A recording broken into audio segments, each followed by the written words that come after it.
Albany, Georgia invites you to explore a living legacy where Black history and culture shape memorable moments. Through voices, courage, and impact, we honor the people whose lives and leadership continue to move this city forward. By choosing to remain in Southwest Georgia, Shirley Sherrod continues her lifelong work helping shape the cultural landscape that draws visitors to Albany. As we sit here at Resora, what does this place represent to you personally, and why does it matter in the broader story of Albany?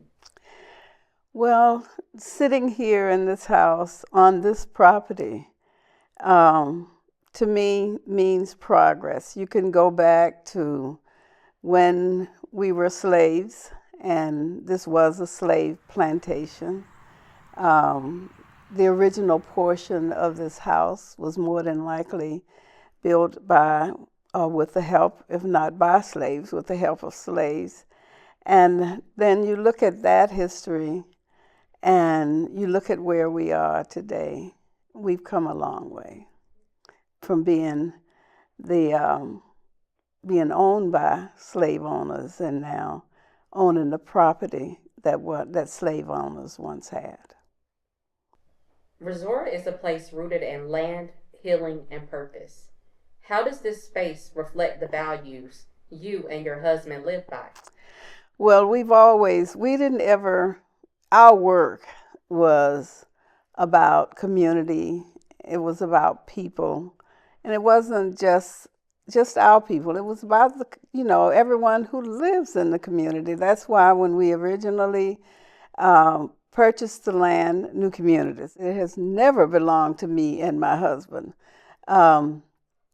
We had what we call blessing of the land ceremony and tried to get every ethnic group in the area here on this property to give a blessing and to let them know that they are part of what happens here. So we've always been about community, about people. And I see this as a place where we can gather. We can try to learn how to get along with each other. We can learn how to be community together. We can learn how to make progress happen together. Your partnership with your husband was deeply connected to justice and community.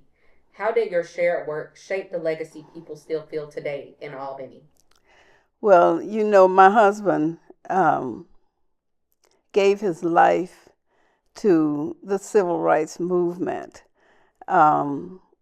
He came to the area long before I knew him. At the time that I met him, I was really going through some really, really tough times because my father had been murdered by a white farmer just a couple of months before that.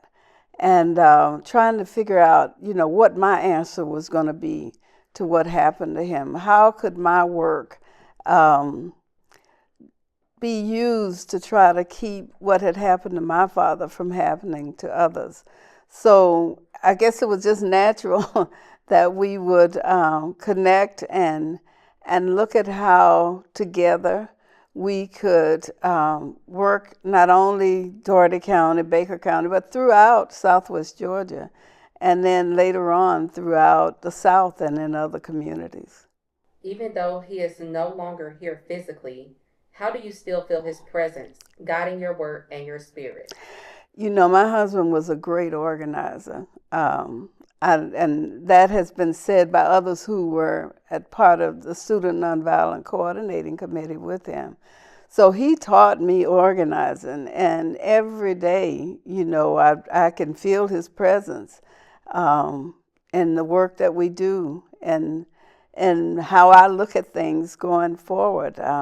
He came into my life when I was at a very young age and helped me to see what I could do to help an area that I care so deeply about, which is Southwest Georgia.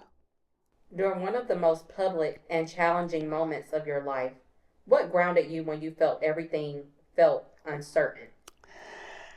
I grew up in the church, and that's probably the case for most young people here in Southwest Georgia. So religion was a part of my life. And then I ended up marrying someone who was a minister. And some of my toughest times, I can remember as we were losing the land in Lee County, 6,000 acres. And then as I was being fired in 2010, my scripture is the 27th Psalm. The Lord is my life and my salvation. Whom shall I fear? He is the strength of my life. Whom shall I be afraid? So I leaned back on religion. There was a time after my father's death when I tried to run away from it because I couldn't see how God could take someone who was so key to our lives away from us. But I dealt with it, and I dealt with it by working. What does this space hold that words can't fully explain? This is a place where we can actually try to teach our history, not only teach our history, but also help others to look at how we can grow food, for example, to live, and eat healthy, and just have a way of life that we should have as people of color. Looking back now, what did that season teach you about grace, clarity, and staying true to yourself?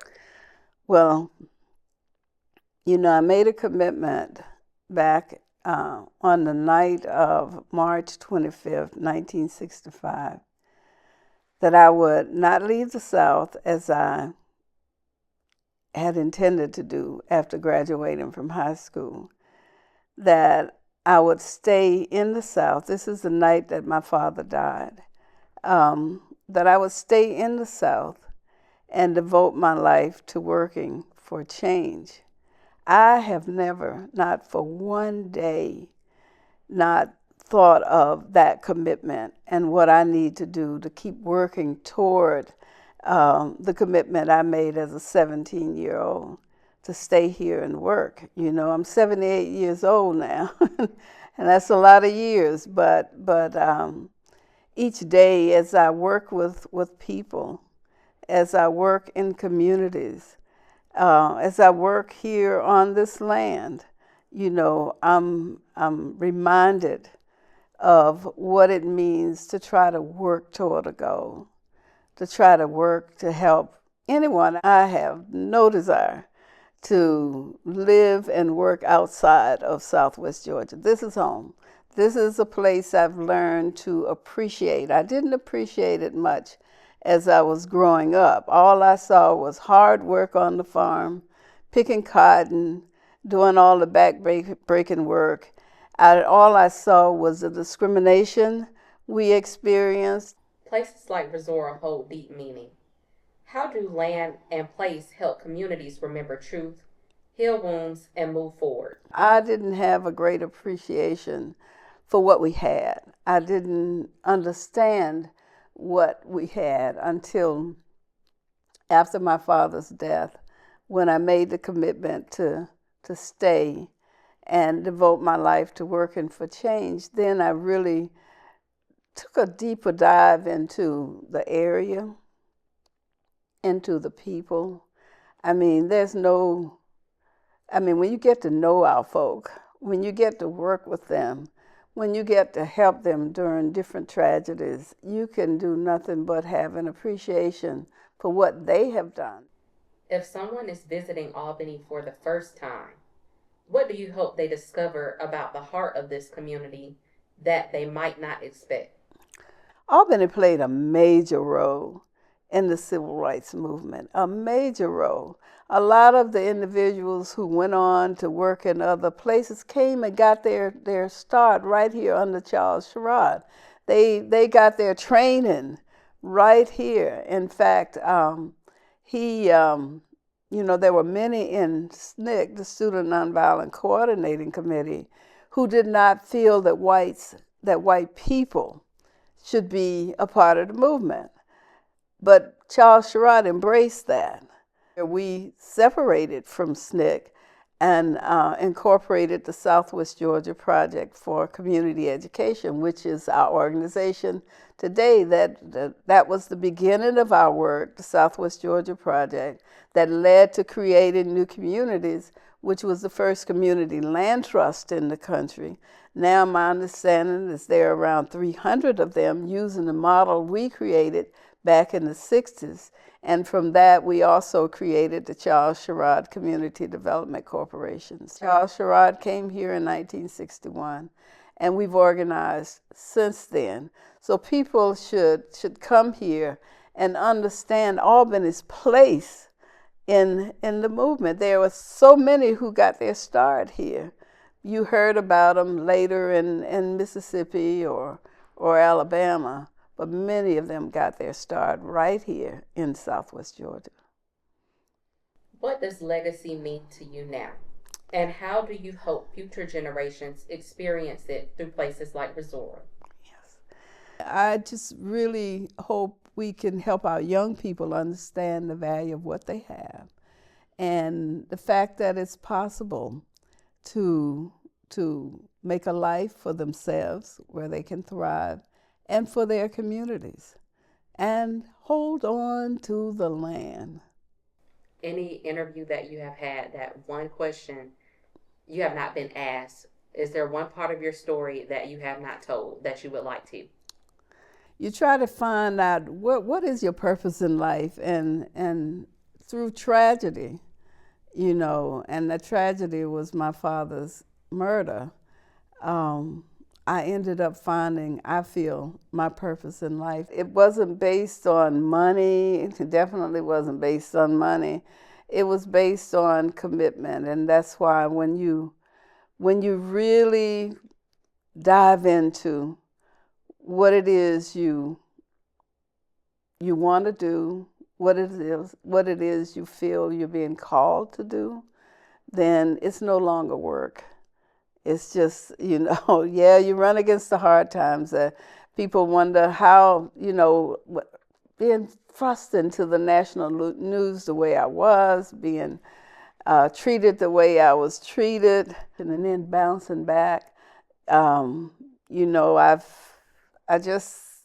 can't say I hate anyone. I don't even dislike the folk who did the stuff to me, but it just helped me to grow. And I look for the lessons in just about everything I do. These stories are the heartbeat of Albany, past, present, and future. Come experience the legacy, the culture, and the movement for yourself. Visit Albany, Georgia at visitalbanyga.com. Feel the movement.